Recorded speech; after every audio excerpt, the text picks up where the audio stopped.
Muito bom dia a todos. Em nome da VDI, tenho a grata satisfação de fazer a abertura hoje do 11º CIEP, Simpósio Internacional de Excelência em Produção. É um prazer especial, uma honra estar aqui, especialmente por ser um grande evento, há mais de uma década sendo organizado pela VDI, e o qual eu também tenho um envolvimento bastante grande. Na grande maioria de suas edições eu tive alguma participação, já fui moderador, ajudei a organizar muitos deles também, e aqui, passando de uma década hoje, vamos dizer, na reta final de uma pandemia, de tempos difíceis, é muito gratificante estar com um público interessado em tecnologia, em soluções, e desta vez com um tema um pouco diferente, né? Se a gente fizer um retrospecto, eu trouxe aqui alguns dos títulos dos últimos 10 episódios do nosso CIEP, como novos materiais e novos processos, produção inteligente, Big Data digitalizando a competitividade, ou mesmo a indústria 4.0 rumo à economia circular, né? Então, como a gente vê aqui só por esses títulos exemplares que eu escolhi aqui para trazer para essa abertura, a gente sempre tratou bastante da manufatura,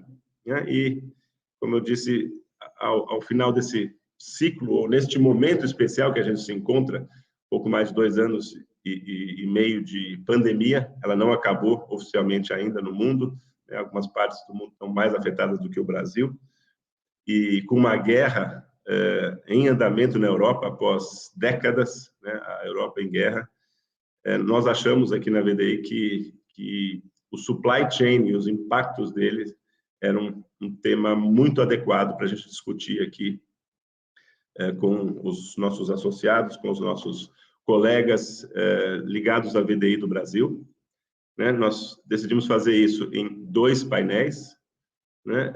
O mesmo tema, porém com uma ótica um pouco diferenciada. Um nas grandes organizações, nas empresas globais, e o outro, o impacto nas pequenas e médias empresas. Então, são esses os 2 enfoques que a gente vai dar nos 2 painéis que a gente vai ter agora durante a manhã no nosso simpósio, né?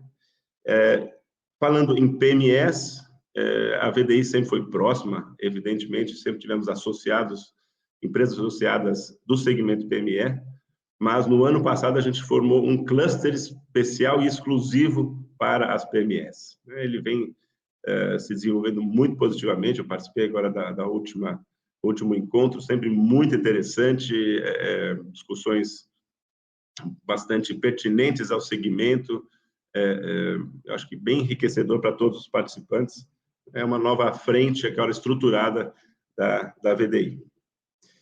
Bom, para a gente dar início agora, eu queria apenas já, desde o primeiro momento, agradecer ao engajamento e à participação dos moderadores dos painéis, dos palestrantes que vão nos enriquecer aqui com suas experiências, suas perspectivas, e também a cada uma e cada um dos participantes aqui dessa manhã do nosso simpósio VDI.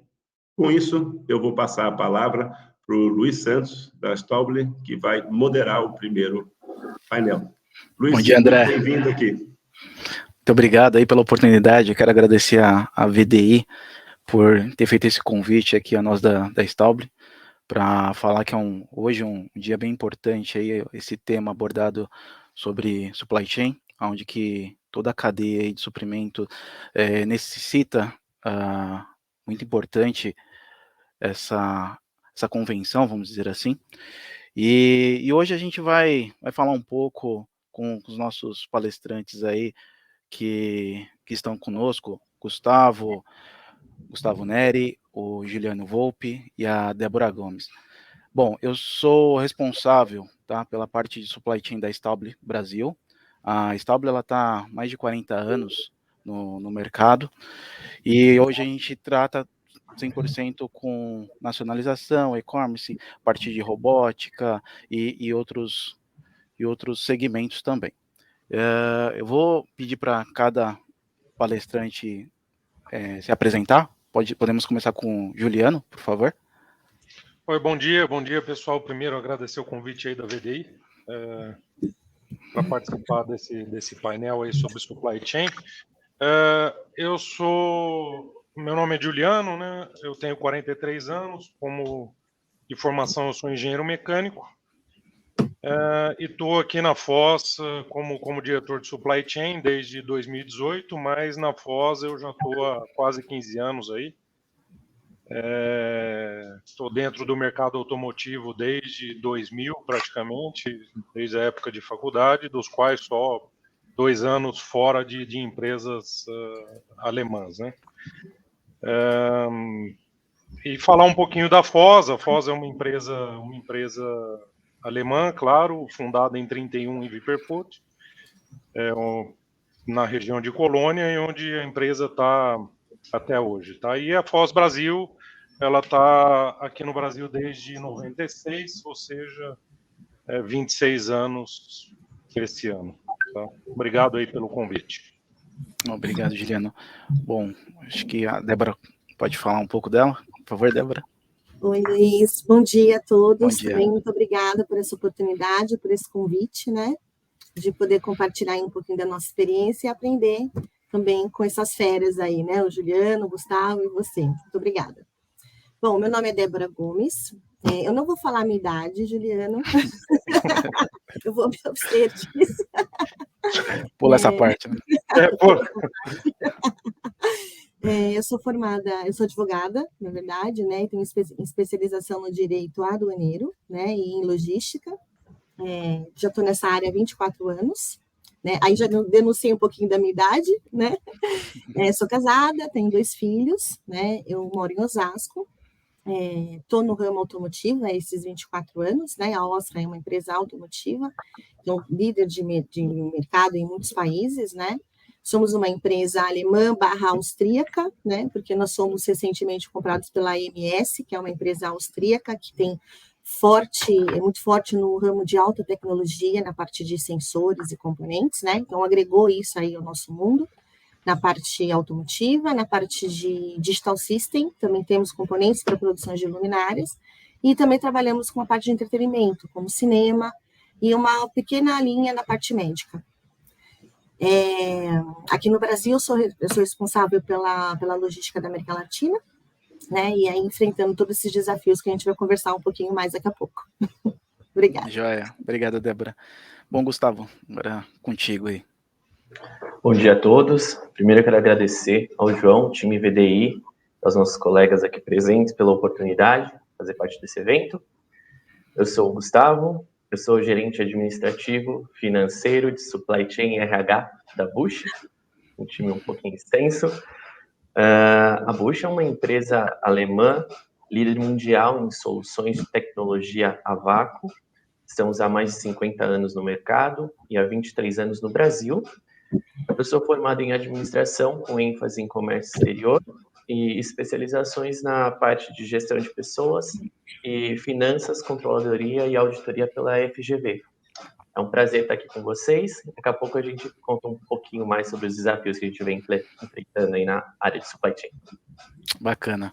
Obrigado aí, pessoal, pelas apresentações. Bom, a gente vai começar a gente tem um quadro de perguntas aí que as pessoas que estão nos assistindo estão curiosas aí para cada um, o que cada um faz, aonde que essa cadeia tão importante hoje, e devido à pós-pandemia e agora a guerra na Europa, a gente tem havido muitos conflitos, muitos desafios que creio que cada um aqui teve nesse decorrer aqui desses processos.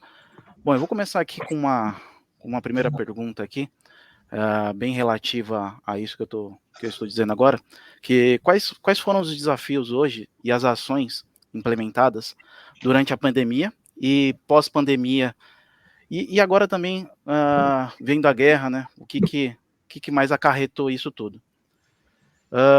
Bom, falando um pouco aqui posso começar aqui a responder da parte da Staubli. Um dos maiores desafios, tá, aqui para a gente foi na operação logística, em relação à sua capacidade de manter níveis de serviço para os clientes, que os mais prejudicados hoje foram os clientes, e ao mesmo tempo a gente implementou novos fomos obrigados, né, a novos requisitos de segurança, sanitização, necessários para transporte de cargas mais seguras, para não gerar essa contaminação do vírus. Devido a esse distanciamento social aqui para nós, tudo foi novidade, né? Surgiram as reuniões online, surgiu diversos desafios que era tudo novidade para todos, né? E frente a esse cenário, o desafio do nível de ruptura trouxe a nós ações imediatas e decisões até, vamos dizer assim, inteligentes de alguns processos e recursos digitais integrados. Porque antes da pandemia, a gente não tinha uma integração de processos tão ágeis e com tanta necessidade quando surgiu esse lockdown. E como que a gente garantiu os serviços de qualidade, com agilidade e o máximo de assertividade? Lógico que com sistemas mais inteligentes, mais integrados, com comunicações mais eficientes e em si. Um outro ponto também, que agora a gente acabou ocorrendo aí, que foi a guerra na Europa, ela consolidou a tendência que hoje a cadeia de suprimentos é uma grande rede global. E ela é independente e, ao mesmo tempo, ela é coligada com todas as áreas. Uma vez que, quando eu comecei a trabalhar com supply chain lá atrás, eu quase entregando minha idade aí igual a Débora, hein? E a preocupação dos gestores era sempre redução de custo. Sempre a gente batia nessa tecla. Nunca era em tecnologia ou em outros pontos. Sempre a gente focava em reduzir custos. E assim, a gente falava, uma entrega de 2 dias já está perfeito. E hoje a gente tem um cenário que os e-commerces conseguem entregar aí até em 12 horas, 8 horas. Isso é uma mudança muito grande para a nossa área aqui de supply chain. Bom, eu vou passar a pergunta para o nosso amigo aqui, Juliano, da Voz. Tá. Obrigado, Luiz. Bom, no nosso caso aqui, até não na apresentação acabei não falando muito da Foz, mas eu disse, uma empresa alemã, nós atuamos principalmente assim no mercado automotivo, quase que exclusivamente, e os nossos maiores clientes aqui no Brasil são as montadoras de caminhões e ônibus, né? Nós somos mais focados nesse mercado de veículos comerciais, tá? Assim, a pandemia, de maneira geral, nos trouxe vários desafios, né, para o supply chain, tá? Como compras, questão de aumento de significativo de custos, né, das commodities, a gente depende muito de aço, latão, polímeros, né, que é ligado a petróleo, e também a falta de matéria-prima, né, principalmente de aço, né? Então esse foi um impacto grande, né, que nos trouxe. E nas questões logísticas, hoje a Foz importa muito, né? Então, assim, da minha carteira de compras aqui, da nossa carteira de compras, a carteira de compras da Foz, eu diria que uns 70% é importado, tá? Em reais. Tem muita coisa que a gente compra localmente, ligada à moeda forte, que isso também foi um desafio para a flutuação do câmbio, né? Mas bastante coisa a gente importa, principalmente da matriz, tá? Então, assim, teve as questões logísticas de falta de container, disponibilidade de voo e navio durante a pandemia, né? Muita coisa voa para o Brasil em voo de passageiro, muito voo de passageiro foi cancelado. Sim. Então, assim, e o preço também foi lá para cima, né? Então, assim, isso combinado com a variação de demanda das montadoras, né?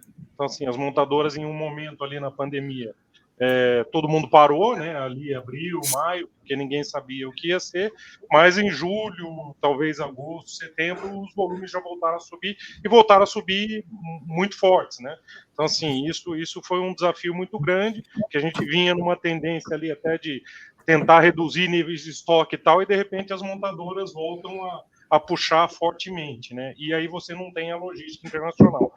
Tá tudo um pouco parado, e matéria-prima aqui no Brasil. E nós aqui da Foz tivemos, assim, a cereja do bolo para a gente, foi uma particularidade nossa, mas que em julho do ano passado, em julho de 2021, que a gente ainda estava ali tentando ajustar as questões logísticas, principalmente internacionais, a nossa planta, a nossa matriz na Alemanha teve uma enchente e a produção na Alemanha ficou 1,5 metro embaixo d'água. Então, assim, aí teve essa cereja do bolo que ainda nos trouxe mais desafios, né, para sempre evitar parar as montadoras aqui no Brasil. Então, assim, ter componente em tempo para poder não afetar as nossas entregas, né? Então, assim, nós implementamos várias ações, né, para mitigar esses impactos, né, tanto da pandemia quanto dessa particularidade nossa, ações de colocar produtos alternativos, talvez matérias-primas alternativas, né? Nós também tem as questões de fornecedores locais, nós dependemos de vários fornecedores locais e a nossa cadeia de fornecedores aqui no Brasil tem uma característica que são várias empresas pequenas, familiares, mas que nós temos uma dependência grande deles e eles têm uma dependência grande da Ford, né? Então a gente teve que olhar mais de perto essas empresas, principalmente com relação às questões financeiras, né? Então, assim, algumas delas até a gente antecipando alguns pagamentos, encurtando o prazo de pagamento, justamente para poder conseguir dar um fôlego maior para esses nossos parceiros, porque, assim, se eles tivessem algum impacto mais drástico, com certeza impactaria diretamente a gente e as entregas para os nossos clientes, né? E, assim, outra ação, por exemplo, com fornecedores locais, nós suportamos eles na falta de aço que teve aqui no Brasil, principalmente no ano passado, né? Então, nós suportamos eles para importarem aço da Europa, que mesmo com as questões de logística tal, em função da falta de aço aqui no Brasil, a gente foi viável importar, mesmo talvez pagando um pouco mais caro, mas para ter o material e, claro, sempre respeitando os requisitos técnicos de clientes. Nós não, claro, importante dizer, não saímos fazendo loucura sem olhar as questões técnicas e de qualidade, né? Então, e assim, por último, as questões da guerra. A guerra o que mais preocupa a gente na guerra, claro, além de comprar da matriz, nós temos outros 18 fornecedores espalhados na Europa, inclusive no leste europeu. Nenhum até o momento foi afetado diretamente por causa da guerra, mas assim, a maior preocupação, até uma preocupação grande da matriz, os custos de energia na Europa a partir do próximo ano, né? Então, assim, nós já sabemos assim que vai ter um impacto muito grande, impactos que pode chegar até 100%, né, em custos. Essa é a questão de custo, né? Mas também tem a situação de disponibilidade, né? Então, a questão do gás na Europa é uma coisa que preocupa bastante a gente, até em função da gente ter essa cadeia de fornecedores ali, tanto da matriz na Alemanha como desses outros fornecedores no leste europeu, né? Então, assim, é alguma coisa difícil prever, né? É difícil prever o que vai acontecer o dia de amanhã, mas é uma preocupação que está tirando um pouco o sono da gente para o próximo ano. Tá? Mas creio que você está criando estratégias novas aí. Exato, a gente tenta, né? Assim, nós como brasileiros, a gente tem uma certa flexibilidade, né? Então, assim, a gente consegue passar por algumas situações um pouco mais fácil, né? Mas essa da energia é bem preocupante, tá? Sempre a gente tem novos cenários no cotidiano e sempre a gente vai ter que estar instigando aí, desvendando os mistérios aí do dia a dia. Mas obrigado, Juliano, pela resposta. Pode ser a Débora agora? Pode. Obrigada, Luiz. o nosso cenário aí frente à pandemia e à guerra na Europa realmente é muito parecido também o nosso filho com o Juliano, né? Acho que a gente tem mais ou menos uma mesma estrutura de gestão. Também trouxemos vários impactos na questão da própria logística, do abastecimento de forma geral, né? Custos elevados, né? Fretes altíssimos, free time de reduzidos, falta de abastecimento, inclusive da própria logística dos armadores, né? Omissão de portos, falta de equipamento, enfim. A gente realmente teve que ser bastante criativo nesse momento, né? E rápidos, né? Com soluções rápidas para poder contornar essa situação. Inclusive, no início da pandemia, para nós, como ela começou na China, e nossos produtos, a maioria tudo importado da Europa, né? Nós conseguimos manter o estoque mais elevado e nos trouxe uma preocupação, né? Porque a demanda caiu drasticamente, aí vem a preocupação do estoque alto, mas em cerca de 2 meses e meio, esse cenário se inverteu totalmente. Então, a demanda começou a voltar, e o estoque começou a reduzir, e aí veio toda essa falta de abastecimento aí, que a gente teve que se programar muito bem com todos nossa cadeia de fornecedores, da própria industrialização que a gente tem na Europa, na China e etc, né? Então, a gente trabalhou muito com buffer, né, construindo aí a estratégia de buffer na medida do possível, né, principalmente com os produtos mais estratégicos, numa curva ABC para atendimento local, e também nas questões dos OEMs, né. Como o Juliano falou, a instabilidade do planejamento deles é muito grande, já no momento normal, numa pandemia, então, ficou extremamente mais crítico, né, e muito mais custoso.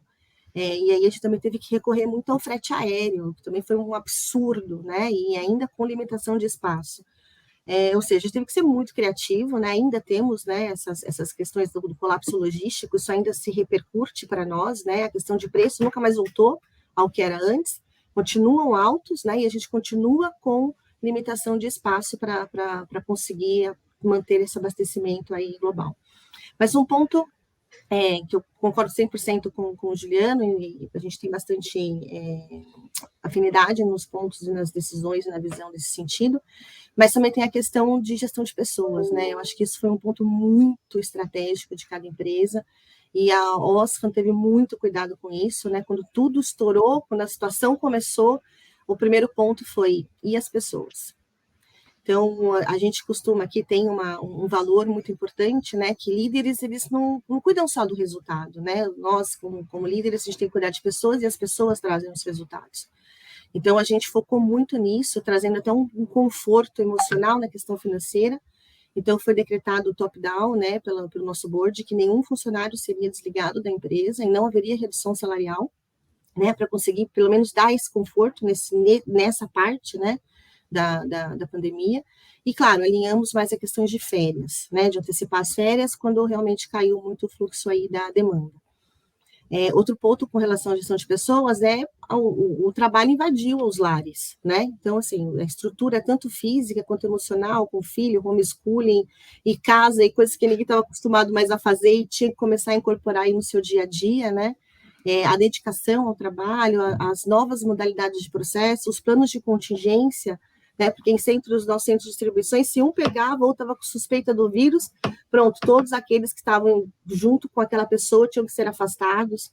Então, a gente teve que criar estratégias de terceirização, né, de deixar pessoas ali já pronta, caso tivesse essa situação, já entrar em campo, para a gente conseguir tentar manter a qualidade da entrega, a qualidade do produto, né, do nosso serviço com os nossos clientes locais. E com relação à guerra na Europa, realmente é muito preocupante, essa é uma questão muito séria para nós. Se isso não parar, a gente vai ter uma consequência econômica na Europa muito séria. E, com certeza isso vai acabar refletindo aqui. Legal. Imagino que para vocês que... hoje você tem... Eu já comprei muito de vocês em outras empresas que passei, e sei que a matéria-prima de vocês é bem complexa, não é algo simples de se lidar. Hoje vocês trabalham com entrepostos também, para a parte desse buffer? Como que funciona hoje esse buffer de vocês? Não, a gente não trabalha com entreposto, né? A gente tenta fazer um buffer saudável, né? Assim, não aquele buffer exagerado, né? E a parte de entreposto aduaneiro hoje também é muito cara, né? Então a gente sempre trabalhou com um turnover alto, mantendo o estoque aí de 1,5 no máximo de alcance, né? Então hoje alguns produtos estratégicos a gente chega a 2,5. Então, e tenta manter a saúde do estoque, né? Porque também o dinheiro parado, né? Exato. É complicado. Então, a gente Esse tem foi um que tentar. desafio, esse foi um desafio grande. Esse é o maior desafio, né, Gestão de Juliana? estoque foi, gestão de estoque ainda está sendo, né? Então, assim, Exato. é pela Ainda flutuação das demandas, né? E a gente Então, não sabe o que o futuro nos espera, né? Então a gente exato. precisa. Não, legal. Exatamente. Muito obrigado, viu, Débora? Imagina. O Gustavo da Bush, por favor, Gustavo, pode ir. Bom, para nós aqui é um pouco diferente. 98% do meu estoque é importado e nós importamos diretamente de intercompany. São 5 unidades na Europa e uma nos Estados Unidos que nós fazemos a importação. Então, eu sou um grande dependente dos meus colegas lá fora intercompany. E isso foi um desafio gigante. Nós temos uma demanda de compra nacional, ela é representativa também aqui nacionalmente, assim como os colegas disseram. Foi um desafio a questão do aumento de custo da matéria-prima aqui nacional, mas o que impactou para mim realmente foram as importações diretas lá de fora, e continua sendo um desafio. A guerra agora está impactando diretamente nas importações marítimas. Está sendo um desafio conseguir containers cheios. Eu estou tendo que trazer a carga picada para tentar minimizar o impacto. E para a gente tentar reduzir um pouco o desabastecimento, tenho bastante problemas ainda, mas o que nós fizemos foi aumentar a janela de importações. E infelizmente tivemos que recorrer muito a frete aéreo até hoje. Eu dependo muito porque o desabastecimento, principalmente de algumas peças de reposição, é gigante. Então, antigamente eu vinha fazendo um embarque aéreo por mês e costumava fazer um marítimo, consolidava tudo, eu conseguia trazer tudo de uma forma bem organizada com custo bem baixo. Hoje, infelizmente, eu tenho que chegar a fazer, às vezes, 3 ou 4 aéreas dentro de um mesmo mês para ir repondo um material que eu preciso com uma certa urgência para reabastecer os meus clientes, e marítimos quinzenais. E como são 5 países, eu tive que separar. Então, antes eu conseguia consolidar embarque, então eu tinha uma redução aqui interna de fretes nacionais, de fretes internacionais, de despesas aduaneiras. Hoje, falar de redução de custo nesse momento não é nem possível e viável, e a gente precisa atender os nossos clientes. Nós atendemos muito o setor alimentício, hospitalar, então não pode faltar. Então a gente precisa correr atrás a todo momento, então é um desafio. E nós fizemos uma análise e ajuste dos nossos estoques, assim como a Débora mencionou. Nós tivemos que subir um pouco o nível do nosso estoque para tentar minimizar o impacto dos nossos clientes. O prazo de entrega aumentou bastante, então peças de reposição que eu não precisava me preocupar, que era só pedir, que tinha à disposição lá fora e vir, hoje eu tenho que esperar 90, 120 dias. Então, é desafiador, e essa questão da guerra na Europa, ela emendou com a pandemia, então os impactos ainda vêm sendo fortes e, infelizmente, eu ainda tenho que continuar a preparar e trabalhar com estoque alto e com grande volume de fretes aéreos e aumentar essa demanda, né? Então, ainda está sendo um desafio bem grande para nós. Imagino. E, Gustavo, hoje o seu frete, quando você fala de, eu trago mais frete aéreo hoje do que marítimo, antes da pandemia, quanto que representava hoje esses fretes para você, assim, em porcentagem? Quanto que você trazia de marítimo, quanto você trazia de aéreo? Eu trazia 80% dos meus produtos marítimo e 20% aéreo. Era um aéreo por mês, realmente, com as peças que eram menores, até porque no marítimo também trazer coisa muito pequena Sim. Também é um problema, né? Exato. Então, hoje, a gente está 50-50. Eu tive que aumentar consideravelmente o meu frete aéreo. Então, eu tenho feito 3 ou 4 aéreas por mês, de grandes volumes, e, como a Débora falou, espaço é um outro problema, é limitado, então, realmente, eu tive... Foi você está nessa situação mesmo já tendo aumentado seu nível de estoque, né, Gustavo? Nessa mesma situação, eu tenho pedidos parados, itens faltando, que depende da região ali, da Ucrânia, então é bem complicado. Nossa, imagino. Obrigado, Gustavo. Bom, vamos aqui para a próxima pergunta. É para o Gustavo também, aproveitando o seu gancho aí, Gustavo. No caso, além de, hoje a gente está falando na cadeia de supply chain, quais outras funções, eu sei que você já até comentou que você acumula outras funções, mas quais outras funções que você acumula hoje dentro da empresa? E nesses últimos turbulentos meses, como que foi balancear tudo isso para você, administrando outros departamentos, etc. Foi desafiador, que além da área de supply chain, eu sou responsável por gerenciar toda a cadeia administrativa da empresa. Então, como financeiro, fiscal, contábil, logística, Lean, RH, TI, então todos estão sob o meu guarda-chuva e passamos por um momento bem desafiador. Eu tive sempre que buscar soluções rápidas, ainda mais nesses tempos que foram de isolamento. Nós tivemos sempre que estar prontos para atender o cliente sem uma parada. Então, a todo momento, eu tive que acompanhar as tendências do que estão acontecendo nessas mais diversas áreas, TI, RH, com os desafios nossos aqui de supply chain, para manter abastecido, para atender o cliente. Então, foi um ambiente bem desafiador.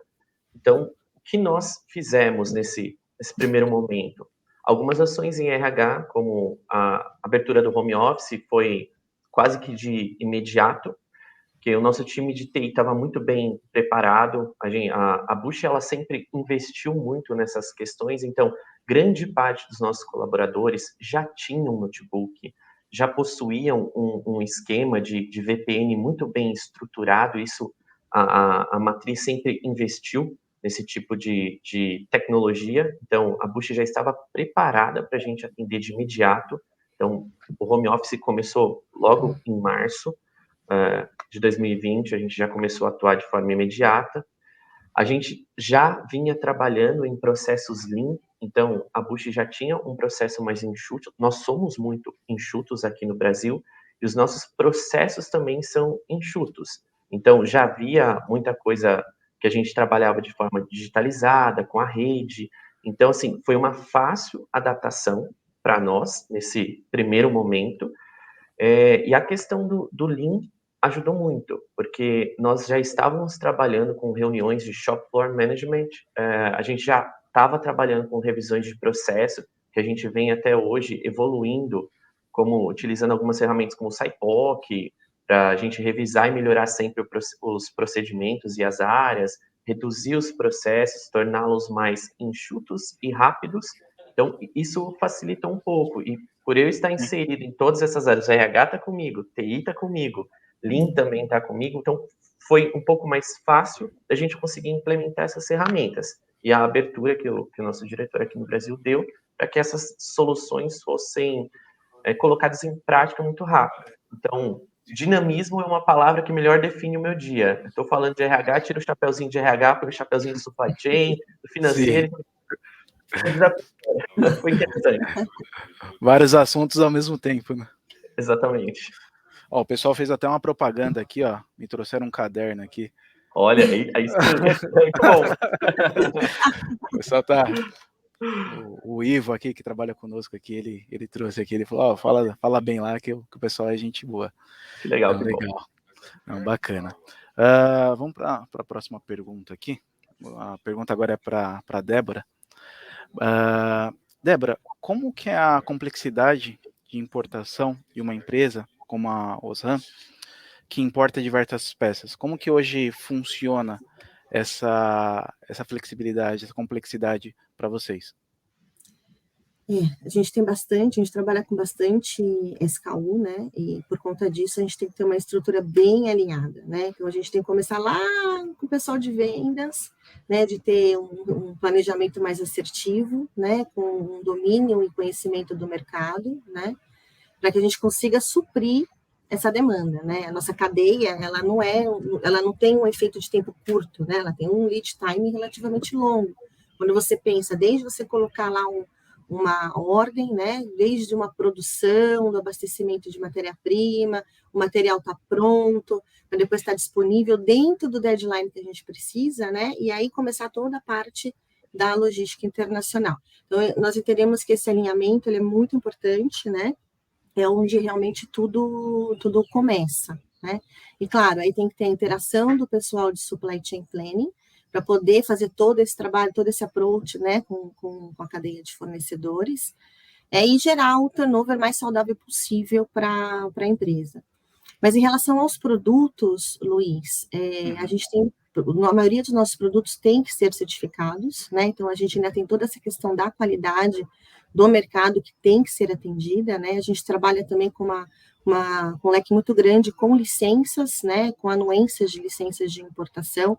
Isso traz mais complexidade para o processo, né? Para o atendimento dos prazos, administração e etc. A gente tem um cuidado muito específico na parte de Export Control Customers, então na classificação fiscal de mercadoria, então de classificar isso corretamente, né, atender todas as questões de compliance exigidas aí pela questão da aduana, né, e com tudo isso a gente acaba encontrando muitas dificuldades às vezes no mercado, né? Porque nem sempre a gente tem concorrência leal, né? Então a gente também é um outro lado que a gente tem que ficar antenado, né? Com as concorrências desleais. Nem sempre as outras empresas usam o mesmo critério de compliance que nós usamos, né? E esse realmente nessa questão, por já ser uma cadeia complexa, né? Com muitos pontos a serem gerenciados, ainda ter que gerenciar um mercado ilegal. Né? Acho que esse é um ponto bem complicado para nós. Imagino. E a concorrência maior de vocês é a China mesmo, né? Exatamente. Cara, assim, o mercado chinês, ele evoluiu bastante, né? Quando a gente for lá de trás para hoje, né? Em termos de qualidade, claro, tem muitas empresas idôneas, né? Mas sempre existe, né, aquele ponto específico que pode tomar um share de uma forma ilegal, né? Sim. Então tem que ter uma qualidade aí também dos clientes, né? Tem que ter os valores têm que ser muito semelhantes, né? Tanto do fornecimento quanto dos clientes também, para poder manter isso e combater aí a ilegalidade do mercado. O que o trabalho de vocês tem que visar bem a qualidade do produto, né?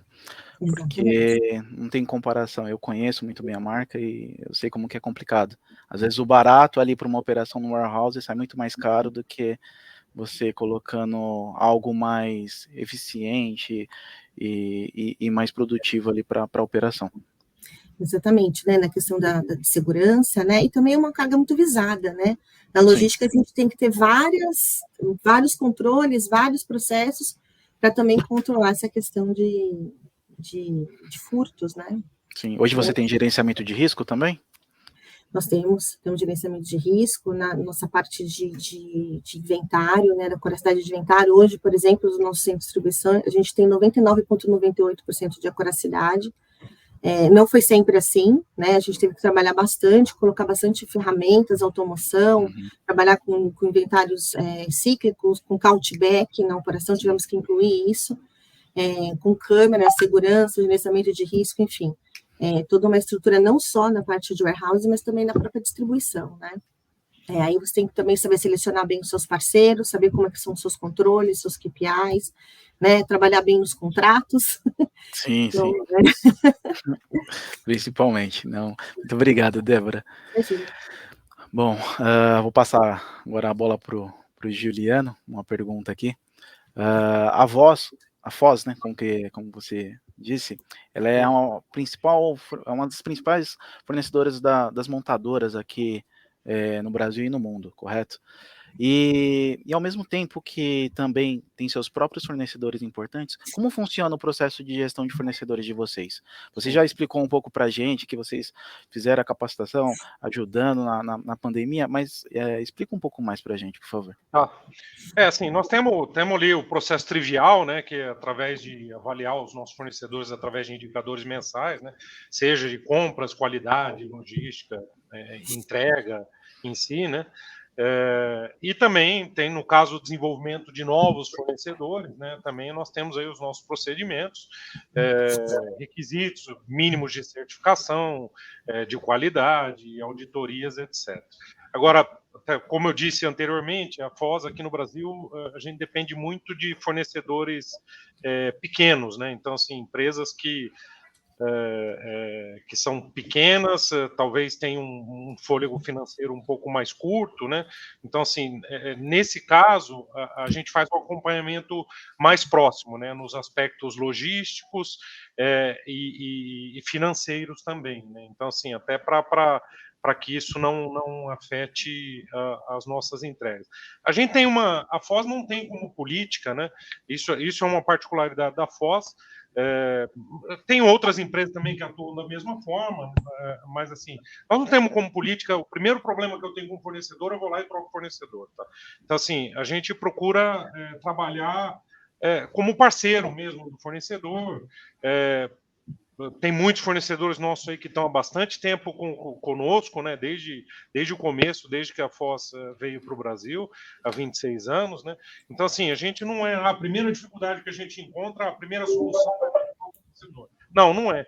A nossa prática é entender o problema, seja ele problema comercial, seja ele problema financeiro, de logística, de qualidade ou de desenvolvimento, o que quer que seja. Então, a gente costuma ir lá, entender a nossa equipe aqui de qualidade, compras, logística, ir lá entender quais são as dificuldades e procurar resolver a solução, a resolver o problema, né? Dar uma solução para aquele problema junto com o fornecedor, né? Até porque muitas vezes a solução parece ser fácil, né? E rápida, troca o fornecedor, né? Mas tem outras implicações, né? E como esse fornecedor acaba tendo uma dependência grande da Foz, às vezes a nossa decisão de trocar o fornecedor você está, entre aspas, aí matando a empresa. Né? A empresa não. E a ideia é sempre trabalhar com parceria e junto, né? Dar a mão para os fornecedores aí e oferecer a nossa ajuda, tá? Com a nossa equipe, com as nossas competências, ajudar os nossos fornecedores. Tá? Bacana. E sempre essa parceria é válida, né? Porque você, querendo ou não, é o que mais cria expectativa ali através deles. E, lógico, depois para o cliente final. Sim. Não, joia. Obrigado, viu, Juliano? Bom, vamos seguir aqui. Uma pergunta aqui para todos nós aqui. Se há diferenças entre as cadeias de suprimentos de empresas de médio porte em comparação às grandes. Se existe hoje essa diferença. Bom, falando um pouco da minha passagem, eu já passei por diversos segmentos, tá? Desde a área alimentícia, hospitalar, automotiva, e assim, existe sim uma diferença das grandes empresas, que seria hoje uma empresa de médio porte tem uma maior flexibilidade, fazendo, né, na verdade, com que elas absorvam facilmente novas tecnologias, que é até o caso do Gustavo, que ele comenta que ele tem várias tecnologias lá, sendo diferente para as empresas de grande porte, porque uma vez que exige mais aprovações de níveis hierárquicos e que desenvolva com maior controle logístico as suas operações realizadas em cada setor.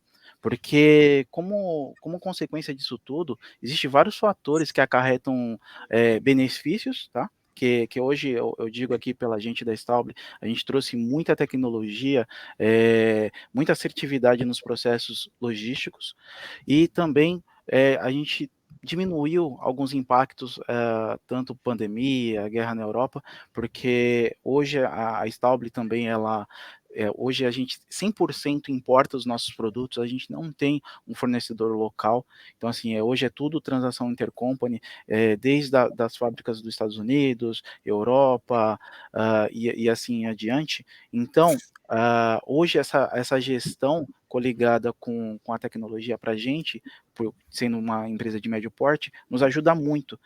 E hoje, a empresa de grande porte que eu vou te passar, posso falar um exemplo, pela minha passagem no McDonald's, existem muitas barreiras a serem aprovadas, existem metodologias que nem sempre um gestor acha que é o ideal para aquele momento, então isso acaba travando um pouco esse processo. Então, assim, no meu ponto de vista, hoje uma empresa de médio porte serve de espelho para as grandes, aonde que elas visam aquele ganho de tecnologia, aquele ganho de processo para ser aplicado, lógico, gradativamente numa empresa maior. Gustavo, se quiser passar a visão dele. Eu também acredito que sim, que há uma diferença nessa cadeia. Concordo com as palavras do Luiz, e trazendo um outro ponto, como nesse momento de crise que a gente passou e ainda vem passando, eu vejo que muitas vezes empresas de pequeno e médio porte sofrem um pouco com a questão de volume, onde os maiores se beneficiam. Então, por exemplo, nessa falta de matéria-prima que nós passamos e ainda vem passando em alguns pontos, a preferência sempre vai para o grande. Então, para nós, por exemplo, aqui de médio porte, é desafiador comprar, por exemplo, aqui no mercado nacional, alguns itens. Nós sofremos um pouco, tivemos que desenvolver novos parceiros, porque a lei da oferta e da procura ganha quem tem mais força. Então, nós sofremos um pouco aqui para buscar alguns parceiros nacionais para alguns itens que compramos aqui no mercado, porque os grandes, nesse momento de crise de falta, se beneficiaram. Então, para a gente foi bem desafiador esse momento. Então, eu acredito que nesses momentos de crise, as empresas de médio porte sofrem um pouco nessa questão de lutar contra os grandes nesse mercado quando ele está um pouco sobrecarregado. Então, nesse ponto, eu acredito que tem também essa diferença na cadeia de grandes e empresas de médio porte. Legal. Bom, Débora, e seu ponto de vista aí, com essa pergunta? Concordo tanto com você, Luiz, quanto com o Gustavo, né? Realmente esse ponto que o Gustavo colocou é algo que é perceptível, né, em termos de demanda, né, quando você tem uma larga escala de demanda, você acaba tendo muito mais influência na negociação, no atendimento de capacidade do que com as empresas menores, né. E, na verdade, a questão que você colocou aí da tecnologia, da assertividade, também eu acho que a empresa média, de pequeno e médio porte, tem muito mais vantagem. Uma empresa grande, a comunicação para ser fluida é o maior desafio, né. Às vezes você tem um colega que senta do teu lado e você nem sabe o que o teu trabalho pode impactar na vida dele, né? E vice-versa. Então, acho que um dos maiores desafios de empresa grande, e também entendo que a empresa menor é um ponto de referência para isso, é a comunicação, é o alinhamento de processo, é sentir a dor do outro, né? Para que você consiga gerar o resultado, a produtividade e a rentabilidade necessária para a empresa. Por isso que eu acredito que as empresas que são muito maiores, né, é muito mais fácil você investir em tecnologia, em assertividade, comunicação, dentro de uma empresa de médio e grande porte, mas acho que as empresas maiores são mais necessitadas disso, né, porque como tem um volume muito grande de pessoas, eles precisam dessa automação para não causar buracos, né, e gaps aí no meio dessa cadeia de abastecimento. Exatamente. Então, eu entendo que sim. Obrigado, Débora. E você, Juliano, o que acha disso tudo? Eu concordo com todos vocês, né? Eu acho que um ponto bem importante, até que a Débora comentou, é a questão de comunicação, né? Isso é bem...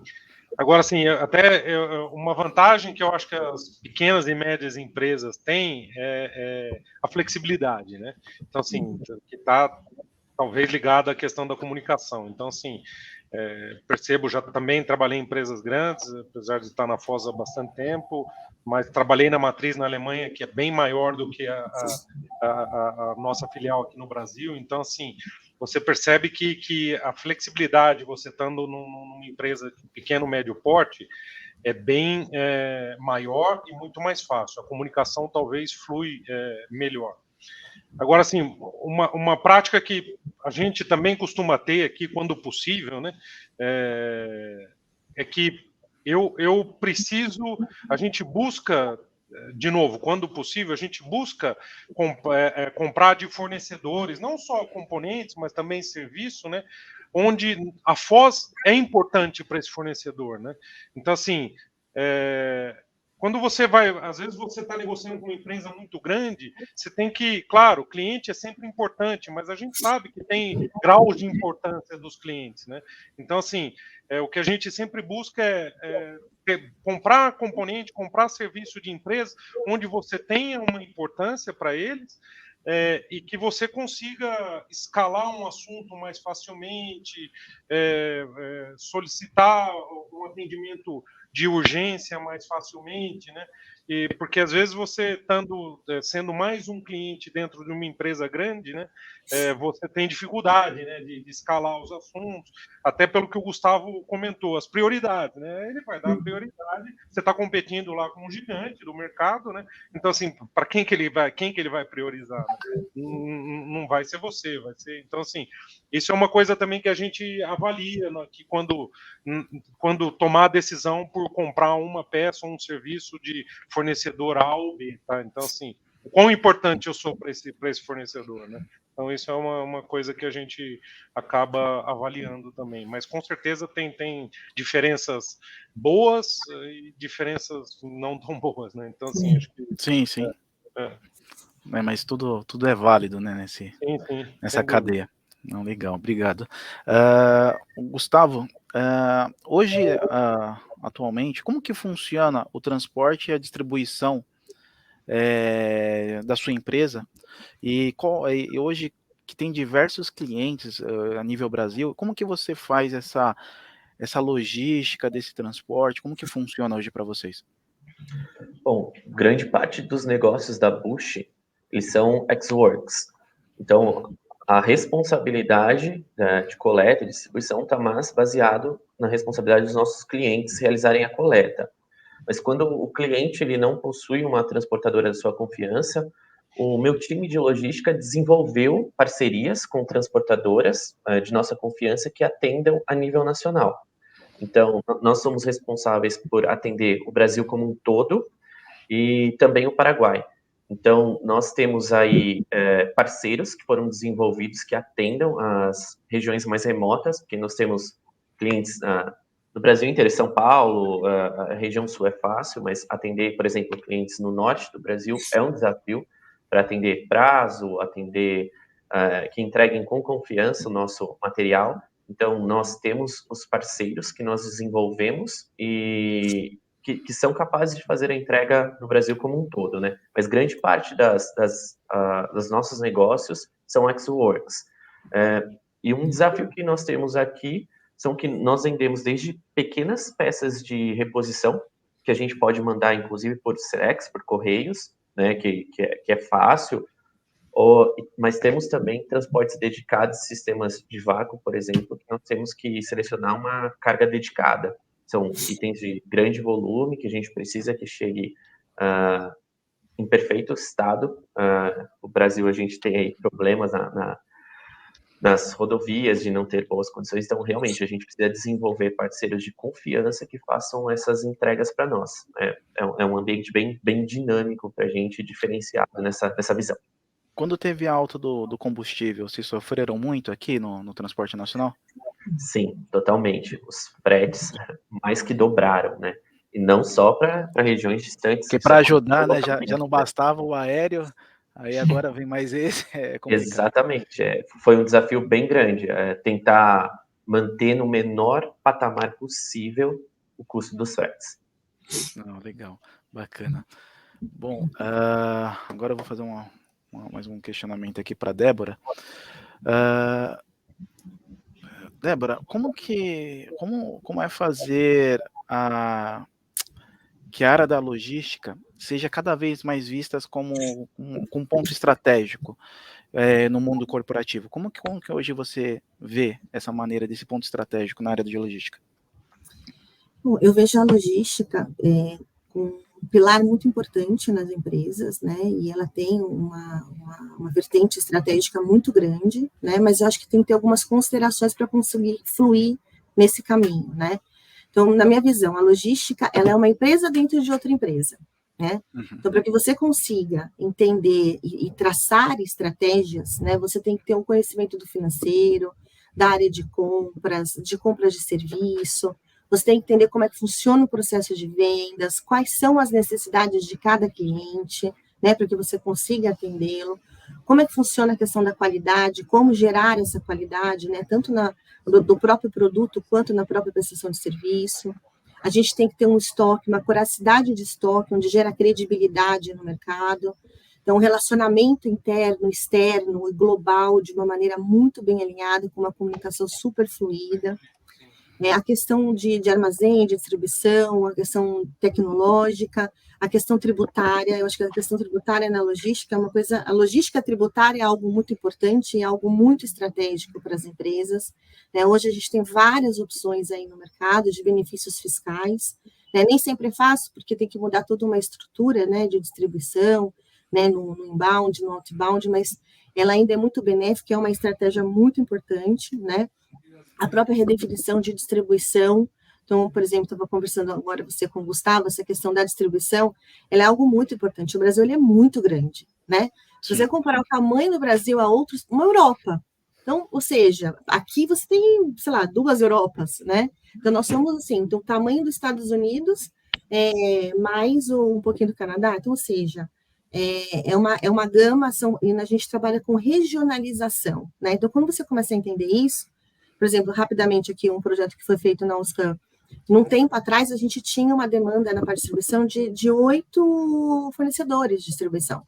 Então, a gente percebeu que isso não estava sendo muito saudável, né? Mas também a gente também não tinha uma oferta de qualidade do país, de uma prestação de serviço na distribuição regionalizada. Hoje já existe. Então, hoje vocês têm transportadoras que são regionalizadas. Hoje nós reduzimos essa gestão para 3 fornecedores, com qualidade, mantendo uma cadeia de ponta a ponta, com informação online, com tracking, atendendo a necessidade do cliente, dando a credibilidade de aquele material, está disponível e vai ser Hoje incrível. vocês têm armazéns estratégicos para fazer cross-docking ou algo do tipo? Hoje não, a gente não trabalha com o cross-dock, mas nós vamos iniciar esse processo até o final do ano. A gente vai ter um trabalho de cross-dock, o que vai trazer mais agilidade para isso, né?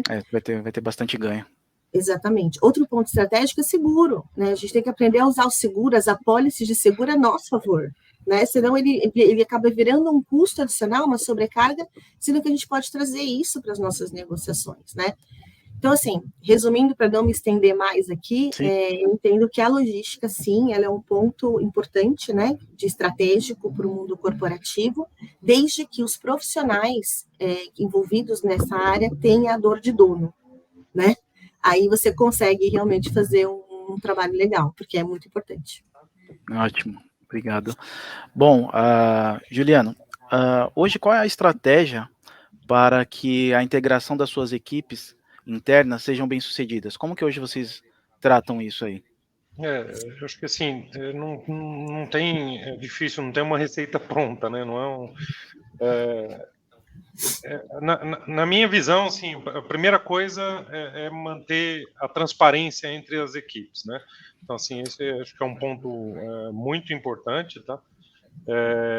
Mostrando a real demanda e necessidade, né, do cliente, por exemplo, o que o cliente realmente precisa, no tempo que ele precisa, principalmente nesse momento, assim, nesses momentos de pandemia e tal, sem colocar gordura nenhuma, né?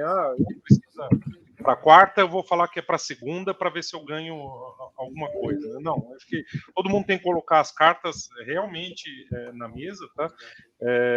Para que a gente tenha bons resultados, né? Então, assim, essa boa comunicação, tanto interna quanto externa, é essencial para que tudo aconteça num prazo, né? Eu tive assim, não um ditado, mas é um dizer, né, que eu aprendi até no período que eu fiquei na Alemanha e eu costumo passar isso para minha equipe, né? É melhor uma notícia ruim do que notícia nenhuma. Então, assim, aquele negócio, não, a notícia é ruim, eu não vou avisar meu colega aqui do outro departamento, eu não vou avisar o cliente. Não, tem que avisar, porque assim, ou não vou escalar o assunto para um nível superior na empresa, porque a notícia é ruim, talvez eu vou tomar uma bronca. Não, tem que avisar. Porque você com uma notícia ruim, com um tempo de antecedência, você pode trabalhar em alternativas, buscar alternativas, entender o que aconteceu. Agora, notícia nenhuma, o que o seu colega, o seu cliente interno ou o seu cliente externo, ele está achando? Que está tudo acontecendo bem, né? Que eu vou receber a peça no tempo que eu preciso, tal. Então, assim, essa que é assim, eu costumo dizer. Então, melhor dar uma notícia ruim do que não falar nada. Né? Então, assim, transparência, né? Importante, é a transparência, e você ganha o seu parceiro, você ganha o seu cliente quando você chega, estou dizendo para você, me ajuda a resolver esse problema. Então, assim, você ganha a pessoa. Ao contrário de que se você espera um dia antes para avisar, aí você cria um estresse desnecessário. É um cenário totalmente diferente. Um cenário totalmente diferente que muitas vezes não vai ter solução, que teria se você tivesse avisado uma semana antes, talvez, sim, entendeu? Sim. Então, assim, então, principalmente é a transparência, tá? Então, assim, essa que é um ponto bem importante, e claro, a gente tem maneiras, né? Reuniões semanais, para manter a equipe no mesmo nível, né? Todo mundo fala das suas dificuldades, sem julgamento, né? Então, assim, como aquela pessoa está tendo essa dificuldade, é um assunto tão fácil, mas pode ser fácil para você, para ele não. Então, vamos ajudar a pessoa para entender qual que é a dificuldade, como que ele pode resolver isso, né? Então, assim, e hoje também os sistemas estão cada dia mais facilitando esse trabalho em conjunto das áreas, né? Pelo menos aqui na Stable hoje tem facilitado muito a tecnologia a nosso favor. Creio eu que para vocês também tem ajudado bastante. A pandemia ajudou a gente a desenvolver algumas coisas que talvez estavam um pouco paradas ou um pouco não estava sendo dada a devida prioridade. Então, assim, e aí com a pandemia a gente teve que desenvolver novos relatórios para análise de programação, para análise de demanda, para variação de demanda, para controles de estoque, né? Então, assim, com certeza a pandemia até ajudou a gente priorizar o desenvolvimento dessas ferramentas, né? Então, sim. Legal. E hoje, como que as suas respectivas empresas lidam com o tema Indústria 4.0 tão falado aí? Bom, eu falando aqui um pouco da Stauble, hoje a Stauble vive a indústria 4.0, né? Porque hoje nossa linha de produto ela é toda voltada para esse tipo de indústria aí na parte de robótica, que representa a automação industrial, que obtendo integrações com diferentes tecnologias no mercado, desde o automotivo, hospitalar, até hoje a gente tem robôs cirurgião médicos, e assim, existe hoje uma capacitação para essa indústria com os nossos produtos. E a indústria 4.0 tem gerado muitos benefícios que visam alcançar a era da globalização, que é adotar medidas que proporcionam um diferencial ao nosso negócio por meio de sistemas mais modernos e também que é capaz de capturar informações transformando todo o processo ali da operação, porque quem já trabalhou no chão de fábrica sabe como que é complicado. Eu mesmo já passei em chão de fábrica, eu sei como que é, isso há uns 10 anos atrás, e assim, não é fácil. A gente sabe que é bem difícil. E a indústria 4.0 ela veio para renovar, né? Para a gente enxergar de um outro jeito a indústria em si. O que você... o Gustavo, quiser falar um pouco aqui, por favor? Bom, aqui na Bosch, na questão de produtos, a Bosch trabalha em constante inovação dentro dos produtos, cada vez mais ligados com a indústria 4.0.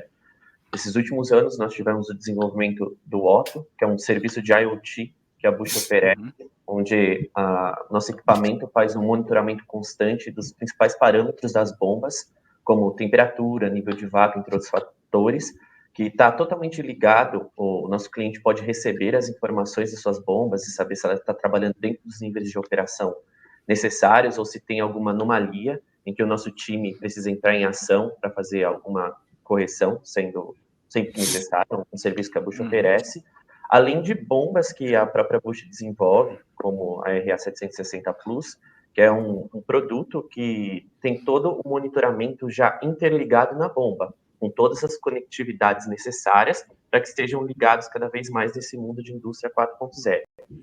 Na questão aqui interna do nosso dia a dia, a gente sempre busca inovar dentro da realidade de uma empresa de médio porte, como nós somos aqui no Brasil, para a gente sempre ser eficiente dentro das possibilidades. Então, no momento, nós estamos planejando a migração do nosso ERP para um ERP mais moderno, que também tenha essa possibilidade de conectividade para trabalhar mais perto dessas inovações e usar a tecnologia a nosso favor para facilitar, como as interfaces da logística, time de service e field service. Nós temos técnicos de campo, então nós precisamos integrar eles às tecnologias e ao dia a dia do nosso ERP. Então, a gente sempre busca essas soluções para estar cada vez mais conectados e interligados com o que a tecnologia pode oferecer para nós dentro do dia a dia.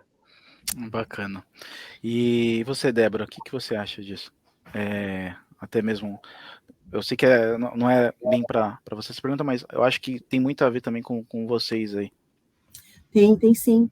Inclusive, nós temos uma linha de produção nossa, nós fornecemos componentes que são sensores, né, de 2D e 3D para aplicação da indústria 4.0, né?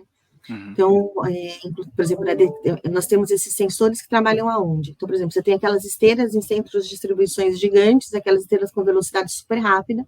Então, você tem lá esses sensores que conseguem detectar o QR Code do material e consegue detectar quais os produtos dentro daquela embalagem, né? Então, ou seja, você consegue dar mais fluidez. Tem a questão dos sensores da questão de presença, né? E a interação entre máquina e homem, né? Porque também isso pode gerar um risco quando você tem uma indústria muito robotizada, né?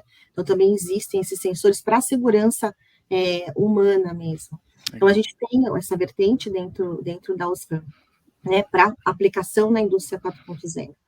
E agora, para nós mesmos, é claro, conforme dentro das possibilidades de uma empresa de médio porte, como o Gustavo falou, a gente vai indo, né, nesse caminho, né, que é a tendência. Então, a tecnologia é muito usada para nós, né, a gente tem a filosofia de menos papel, até por conta de sustentabilidade, menos papel com mais agilidade e dinamismo de informação. Trabalhamos bastante com os RPs, com as interfaces dentro do nosso processo, inclusive com interações globais, né, na medida do possível também, né, que às vezes um RP global é o mundo perfeito, mas quando você entra um pouquinho nas especificações do Brasil, principalmente questões tributárias, sempre dá uma travada, né? Ah, mas peraí, deixa eu entender. Então, também dentro das nossas limitações, a gente tem uma visão bem voltada para isso, né? E também a gente não pode esquecer que esse é um caminho, né, que está sendo trilhado, mas também existem as questões de mudança de mercado, né? Então, os postos de trabalho eles também vão sendo alterados com isso, né? Existe uma redução de mão de obra, existe uma alteração de postos, de especificações para poder trabalhar na indústria 4.0, né? E essa movimentação, ela já está aí no mercado. E é, claro, a legislação trabalhista, né? Que também tem que acompanhar toda essa demanda. Para mim é um caminho incrível, né? Você consegue trazer bastante eficiência nos seus usos de recursos, de rentabilidade, desenvolvimento, agilidade nas decisões, né? Informação muito ali à mão e você tem que usar mais a sua capacidade de estratégia e a criatividade e rapidez na solução dos gaps necessários, né? Mas é um caminho aí, está sendo trilhado e, como toda mudança, tem o seu processo de maturação. Tá joia. Juliano, pode falar um pouquinho também? As nossas iniciativas relacionadas à indústria 4.0 estão bem mais ligadas hoje à manufatura em si, né? Então, assim, nós temos algumas iniciativas, alguns projetos para fazer algumas otimizações e também, assim, na verdade, coleta de dados, né, na manufatura que pode, de alguma forma, nos ajudar a otimizar alguns processos, né, ligados especificamente à extrusão, moldagem, extrusão de tubos, né? Então, assim, a gente tem uma atuação mais na manufatura no momento, né?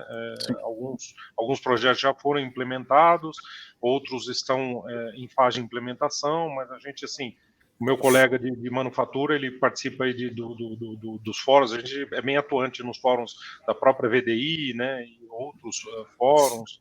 Outros grupos de PME e tal. Então, assim, hoje nós estamos mais focados na questão de indústria 4.0 ligado à manufatura. Logística ainda não, mas com certeza acho que é alguma coisa para o futuro aí que tem que ser feito. Bacana, obrigado. E aqui para a gente finalizar, o que as áreas de compras e logísticas devem esperar para os próximos meses? O que vocês esperam? O Gustavo quiser começar, Gustavo, agora? Bom, eu vejo que a gente ainda vai passar por tempos desafiadores. Essa questão da guerra está influenciando muito os embarques da Europa. Para nós, particularmente, interfere demais. Então, a reserva de containers continua sendo algo desafiador, né? Essa semana eu estava discutindo com uma colega da República Tcheca e ela estava falando os desafios que estão sendo conseguir colocar até containers pequenos para mandar material. Estou tendo que mandar muita carga solta. Então, nós temos as questões políticas internas no Brasil, que também podem influenciar. Dessa forma, a área de supply precisa sempre estar atenta e agir de forma ágil a essas oscilações do mercado, né? Sempre que possível, a gente buscar parcerias com fornecedores chaves para a gente garantir o reabastecimento da nossa cadeia e cada vez mais ter um planejamento mais preciso dessas nossas necessidades. Então, a parte de planejamento vai exigir ainda um pouco mais de nós, nesses meses que nós teremos à frente, e principalmente das questões políticas e a questão da guerra ainda. O desafio de trazer materiais da Europa ainda vai ser grande para os próximos meses. Ainda teremos surpresas aí. E você, Débora, o que você me diz sobre esse tema? Concordo totalmente com o Gustavo. Também não tenho uma visão muito otimista aí para os próximos tempos. Acho que a gente ainda vai continuar com essa logística bem colapsada. A questão da guerra é algo que nos preocupa bastante, né? A questão econômica, né? Do impacto disso aqui. Temos a questão de política interna também. Esse é um ano muito importante, acho que decisivo aqui para nós, de como isso vai se comportar, né? Aí no futuro. Também, e acho que a gente tem que fazer nossa parte, né? Até o Juliano comentou algo que eu acho muito, muito importante como como valor da empresa. Eu nem vou usar como estratégia, mas como valor, que é a transparência na comunicação, né? Culturalmente, aqui, né, até um tempo atrás, acho que isso hoje tem evoluído e a pandemia fez evoluir bastante também, é sempre o medo de dar uma notícia ruim, né? Na verdade, a notícia ruim, ela tem que ser dada rápido, né, para que você consiga pensar, ter tempo de resposta, né? Até contornar, talvez, um erro, alguma coisa. Exatamente, porque quando você tenta resolver sozinho, né, que acho que é aquele negócio da exposição, putz, eu errei, poxa, isso não deu certo, né, deu uma situação que às vezes não é nem por culpa nossa mesmo, né? E as pessoas têm medo, elas tentam resolver. Então, acho que esse valor da empresa é algo que vai diferenciar muito nesses tempos, deixar a pessoa confiável para dividir aquela dificuldade com os líderes das empresas, com os fornecedores, com os clientes, e conseguir dar uma tratativa mais rápido possível para o melhor, né? Eu acho que nesses tempos difíceis, essa é uma conduta ética, né? E que pode trazer mais resultado. A gente depende muito da assertividade dos processos, né? Exatamente. Infelizmente, no mundo que a gente está hoje, se a gente não tiver muita maior assertividade nos processos, a gente já está com atrasos e outras coisas. Imagine tendo esses erros e ainda a pessoa guardando para si esses erros. E credibilidade, né? Credibilidade, ela move montanhas, né? Tanto na sua negociação com os agentes de carga, com os seus forecasts, né? Enfim, acho que são tempos que a gente vai ter que continuar sendo bem criativo, né? Focando na solução. Exato. E na avaliação de nós como profissionais, né, ou de todos, né? Assim, claro, todo mundo é suscetível a erro, mas é importante também avaliar o quão rápido a pessoa resolveu aquele erro ou resolveu aquela situação, né? Então, assim, não só o julgamento do erro em si, né? Mas, assim, errou, tivemos um problema, mas foi lá, resolveu, mitigou todos os impactos aí. Então, assim, acho que é bem... A transparência e o tempo de reação. É isso aí. Foco na solução, né? Foca na solução. É isso aí, focar na solução, exatamente. Legal. Não enfiar a cabeça na terra e ficar pensando só no erro, né? Não, exatamente. Ainda guarda na gaveta, né? Problema, não ficar pensando só no problema. Vamos olhar para frente, vamos olhar para a solução e ir adiante, né? Então, E assim, só aproveitando, né, eu acho que os próximos meses, como disse aí o Gustavo e a Débora, as questões logísticas ainda estão bem complicadas, as incertezas geradas pela guerra, né, então assim, mais particularmente, assim, falando da Foz, as questões de custo, né, de energia, dos fornecedores na Europa, né, porque todos vão tentar repassar ao máximo, né, ninguém tem espaço para absorver 100% de impacto de energia, né, então assim, não tem espaço para absorver 10, 20, que dirá 100, né, então assim, esse é o ponto, então esse é um ponto bem importante, mais para a gente aqui, nós, pro próximo ano, a gente tem uma mudança de legislação de emissão de poluente para caminhões e ônibus, né, implementação do CONAMA P8 aqui no Brasil, né, o Proconv P8 aqui no Brasil, Euro 6, né, então, assim, isso vai afetar bastante o mercado de caminhões e ônibus no ano que vem, né, então, assim, deve ter uma redução significativa dos volumes de produção, então, ter, acho que assim, flexibilidade e as questões econômicas e políticas, né, ninguém sabe aí o que vai ser, quem vai estar no comando, o que vai mudar na economia, né? Então, assim, são essas essa é importante. Grandes emoções, né? Não, emoções, mas, assim, por outro lado, a parte boa, né, é a flexibilidade do brasileiro, né? Então, assim, nós, assim, falando aqui da Foz, nós temos uma equipe muito competente, que já passou, alguns deles aqui dentro já passou por algumas crises, então, assim, a gente o brasileiro é bem flexível e acaba buscando aí alternativas e soluções para e compensações, né, Sim, exato. compensar os... É importante a importância estratégica de compras e logística sempre nessa cadeia. Eu acho que isso é muito válido para todos aqui, né? Bom, muito obrigado aqui pela participação de todos. A gente já está com o tempo apertado aqui. Eu vou chamar o André, o João para finalizar aqui. Quer Tudo falar bem, Luiz? Coisa, João? Beleza? Obrigado, pessoal. Gostaria de agora publicamente agradecê-los pela participação, Gustavo, Luiz, Juliano, Débora e suas respectivas empresas, que são todas grandes parceiras da VDI, para a gente encerrar essa primeira metade, né, do Simpósio Internacional de Excelência em Produção, com o tema Supply Chain, que foge um pouquinho dos temas super técnicos que a gente costuma abordar, mas pelo momento eu acho que não haveria tema melhor do que a gente falar. E vocês compartilharem suas dificuldades, as oportunidades encontradas, os benchmarkings, é o que faz as pessoas terem insights de como aplicarem as empresas delas, né? E dessa forma a gente tem operações mais eficientes e uma sociedade melhor, né? Então, muito obrigado pela participação de cada um de vocês.